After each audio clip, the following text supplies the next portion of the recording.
Hi, this is Jess, and today I'm going to demonstrate the DeluxePaint palette animation on the Amiga 1200.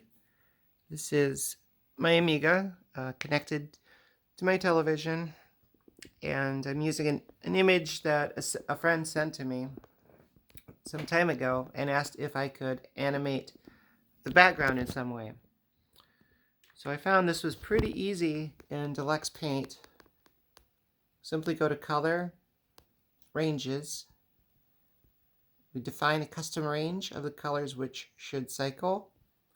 Define an animation rate. Press OK. And then either in the menu, select Color Cycle, or press the Tab key. And DeluxePaint does the rest. I'll turn off the light here.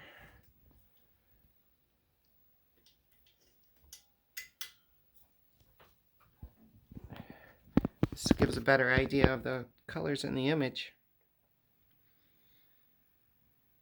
So this is something very easy to do, but it has a pretty cool effect, I have to say.